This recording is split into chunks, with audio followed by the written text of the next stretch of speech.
Imagine ഒരമ്മ ബബിള് blow ചെയ്തുകൊണ്ടിരിക്കുക. പുറകെ ഇതിനെ ഫോളോ ചെയ്തുകൊണ്ട് കുഞ്ഞ് ഓടുന്നു. പെട്ടെന്ന് ഈ ബബിള് പൊട്ടുകയാണ്.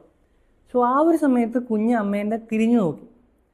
ഈ ഒരു കാര്യത്തിനെയാണ് നമ്മൾ ജോയിൻ്റ് അറ്റൻഷൻ എന്ന് പറയുന്നത്. അതായത് അമ്മയുടെയും കുഞ്ഞിൻ്റെയും ഫോക്കസ് ഒരു സെയിം കാര്യത്തിലായിരുന്നു, ബബിളിൽ. ആൻഡ് ഓൾസോ കുഞ്ഞ് തിരിഞ്ഞു നോക്കിയതിലൂടെ ഒരു എക്സ്പീരിയൻസ് ഷെയറും കൂടെ ചെയ്തു. ഇതേ ജോയിൻ്റ് അറ്റൻഷൻ കുഞ്ഞുങ്ങളുടെ ലാംഗ്വേജ് എക്വസിഷനും ഈ വൊക്കാബുലറി ഗ്രോത്തിനും സോഷ്യൽ ബേസിസിനും ഒത്തിരി ഹെൽപ്പ് ചെയ്യുന്നുണ്ട്. എങ്ങനെയാണെന്നല്ലേ?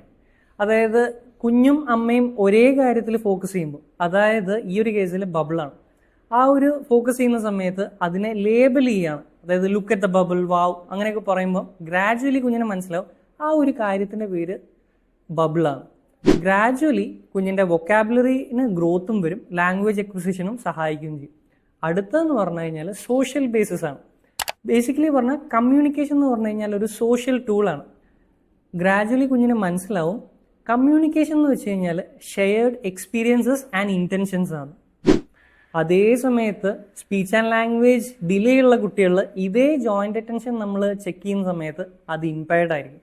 Thus, this joint attention is very important for young children.